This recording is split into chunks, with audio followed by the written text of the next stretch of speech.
Hello, and welcome to February's Word of the Month Sew Along tutorial. How are we feeling? The weather has been grim here in Lancashire. We've had a couple of days where we've had a few blue skies, and that's been gorgeous to get out in. But to be honest, for the last few days, it feels like we've been sat in a cloud. It's just kind of drizzly and grey and miserable. Anyway, by now I'm hoping you've had a chance to read the blog post that accompanies this tutorial and seen that this month our word is plan. And my reasons behind it. So we've done our dreaming for January, and now we're going to start planning what we're going to be doing in the rest of the year. Still too early to be kind of launching into things and joining gyms and all that kind of stuff. Well, it is for me anyway. So I'll just do a quick show you what I did. I finished my piece last month. I really enjoyed doing this. I was kind of getting a little bit worried about how to do the tree and everything. And in the end, I just made a start. I didn't draw it. I just literally started sewing. And I thought I'd finished. I took a photograph of it and then felt it didn't have enough on it. So I came back a couple of times and just kept adding a few more branches, and I'd taken these off another project that, well, it was a cushion that I bought from the charity shop, and it had all these it was dropping to pieces, so I took all the little beads off it in the mirror, little shisha mirror, and I've put that on.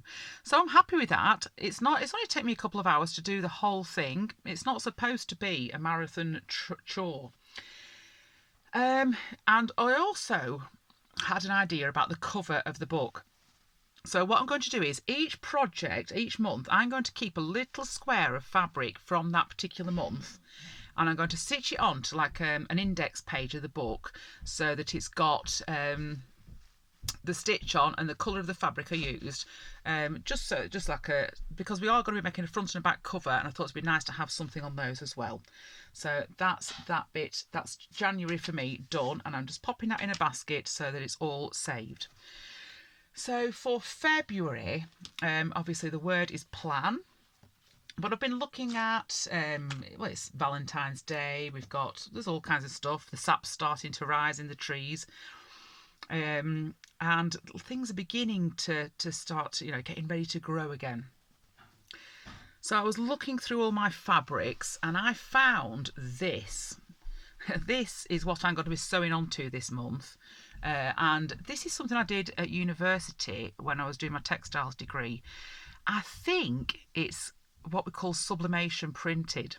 But I can't, because I didn't write it down. It wasn't what I actually used as a final sample. But I've obviously kept hold of it all this time because I wanted, it was too nice to throw away or anything, and I knew it would come in handy for something. And of course, it's got the muscari grape on, which is something that comes out around starting to come out this time of year. Obviously, it's a lot bigger than it needs to be. So another idea I had was to make a little frame. So this is the actual size of the squares that we're going to be using. And what I'm going to do is position this on here where I want it, and then I can just mark out where the edges of my lines, the edges of my square are going to be. So I think that's quite, I quite like that placement. And to mark it out, I've got to pick these up at Aldi. I've got kind of tailor's chalks, and I've got special pens for writing on fabric that then fade. But I picked these up in Aldi. They'd been, I think, a couple of £1, and then they reduced to like 29p to get rid of them. These are fabric pencils. So you get 2 or 3 in each box. I think I've used some of those already. And these, they don't fade with time. You need to kind of wash these out, or to be honest, by the time I finish, usually it's rubbed off anyway. So all I'm going to do is mark out where this finishes, and then I know that where my boundaries are to keep within. Okay.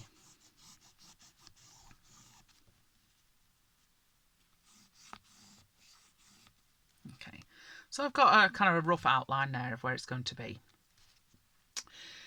Now this is quite, I think it's a poly cotton that I did it on, so it is quite thinnish.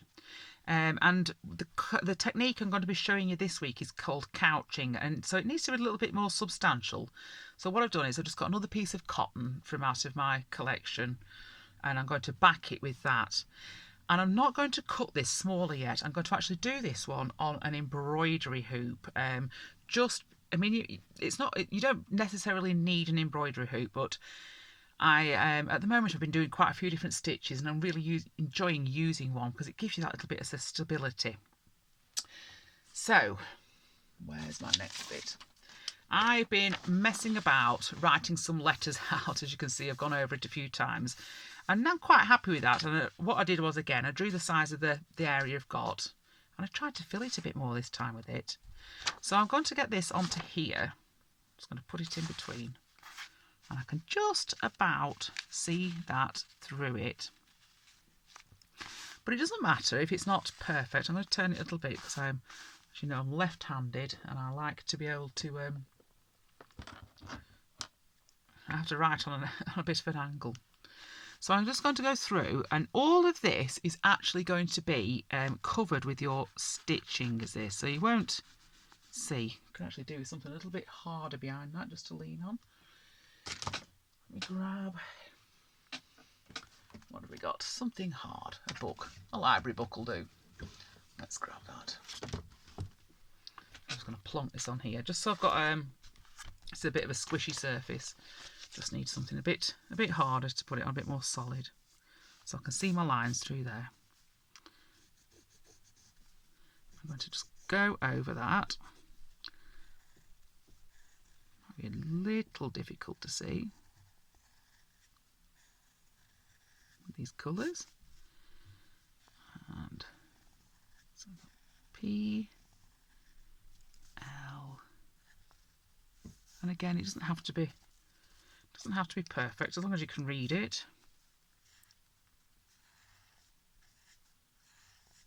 In fact, I might use an ordinary pencil for this because we learn as we go, don't we?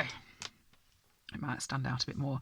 And like I say, it doesn't matter with this if it's something you're writing on that you're not going to be able to see, that you can't wash off, because at the end of the day, when we do couching, it will cover all these lines.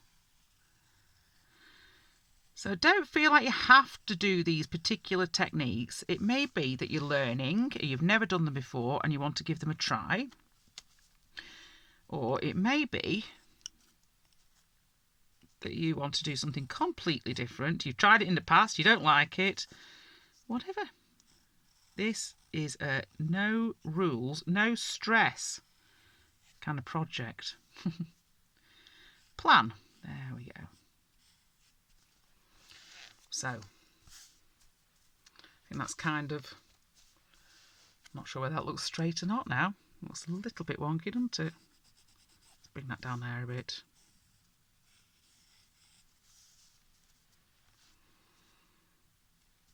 Yeah, I think that'll do. That'll do. Right, so just get rid of that. I'll get rid of that piece of paper from the middle. Okay. So, I've got an embroidery hoop, and I have loads and loads of the wooden ones, but these ones are some that, gosh, these were around, I think, in the 80s and 90s. A lot of people, you could buy them in craft shops and everything for doing, and people used them to frame stuff more than to use as embroidery hoops. But I ended up with about 4 or 5 of them, and I do really like them. They're not as tight as an embroidery hoop, but they're so much easier to use. You literally put your inner hoop underneath, and then this just stretches over the top. Oops, she says, oh, a lot easier to use. It's not playing today. Come on. There we go. Just pull it so it's all nice and taut.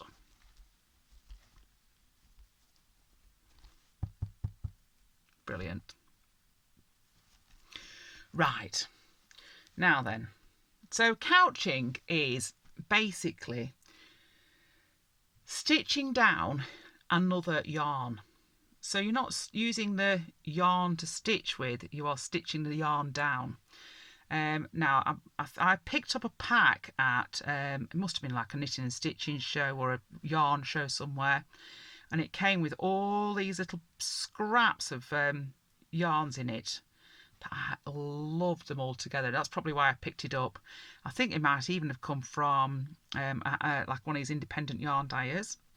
So I've separated it all out the other day because it came in a big bundle, and I've been through them, and I think I'm going to give not Valentine's Day a little nod, I think, and you go for this kind of red one. It's quite as you can see, it's quite a chunky yarn. And basically, well, you're going to write with the thread. So as you can see, that is going to cover those lines now. So I've got some embroidery thread. Yeah, you could use sewing thread for this, or you could use like the fine pearl crochet cottons. There's anything at all really, as long as you can get your needle through the fabric and it gives you the result that you want. Try it, use it, experiment, go for it. Right, so couching. What I'm going to do, I'm going to bring the needle up where I want to start. So I'm just going to just slightly to the side of the line. I'm going to lay my fabric down, my yarn down on it, and I'm just going to literally put a loop over, bring it down the other side. So it's a little bit tricky when you first get going because you've got this end piece. Just sew that down. There we go, and that has held that in place now. So because these are letters and it's not a huge big piece I'm doing, I'm not going to put these too far apart. I'm going to keep them fairly close. So what's that, about 4 mil there, 3 or 4 mil apart. And I'm literally just coming out a little bit further up. You can see that all right. Going down the other side, and you can move the yarn about from side to side just to make sure that you're getting it on that line. So I'm just going to roll it to that side a little bit, get my needle in the right place, bring it up, back down the other side. So can you see how this is attaching it? And the nice thing is, it's literally like writing.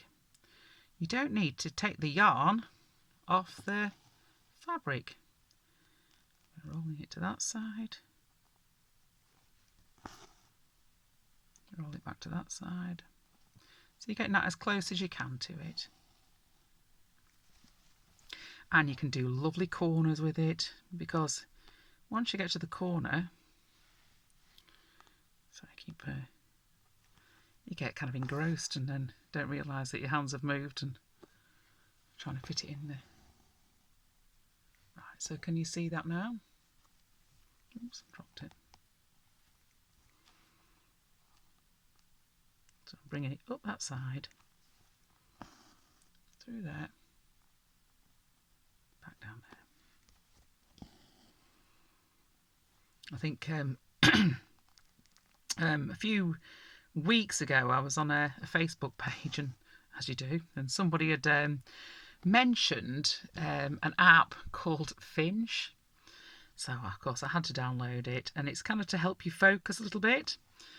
So I do find sometimes when I come up into the sewing room, if I'm a bit stressed out or whatever, I do find it quite hard to actually focus and get on with what I want to be doing.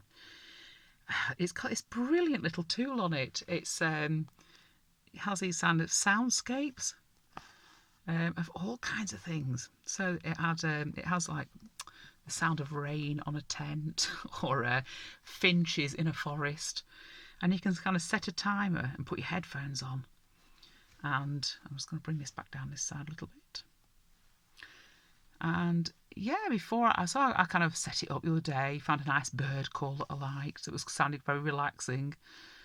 popped my headphones on, set it up for half an hour, and I thought about 5 minutes had passed and it went off, and I was like, whoa, I've just sat here for half an hour just sewing away and felt so relaxed after it. So again, if you're finding it hard to kind of switch off, I can highly recommend Finch. It's cool. You have to. It's free. You can pay for like a, more features on it. But to be honest, I think the free bit's fine. If you find your thread that you're using, the plies on it starting to unravel a little bit, just give it a little bit of a twist. Put the plies back in, and then I'm just holding it down. So I'm going around this corner now. So I'm just going to put a few closer together to get around this corner. Back down the other side, and then you get a nice. You're not getting any kind of straight lines. You can get a nicer curve with it. And this is a technique that is used all over the place. I think the first time I learned it was when we were at university, and there was a lovely lady and her daughter came. I think a company called Hindwork or something like that. They do gold thread work. And I did a workshop with them on the gold thread work, and that was beautiful. Gosh, you feel so opulent sewing with gold threads, and but a lot of that was the couching that we did. So there we go. So we're going down that corner really nicely.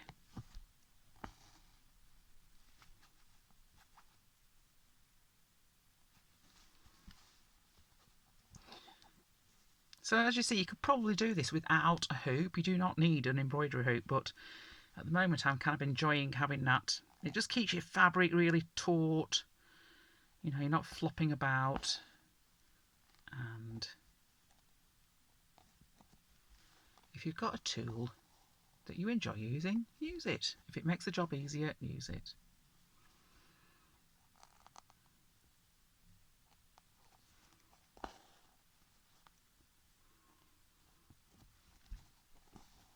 I'm already thinking about March. It's my little boy's birthday in March as well.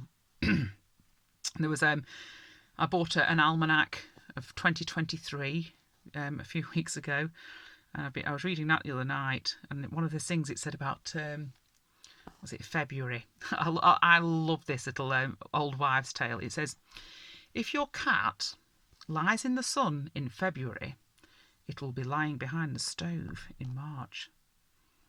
And I know there's loads and loads of kind of weather folklore around at this time of the year.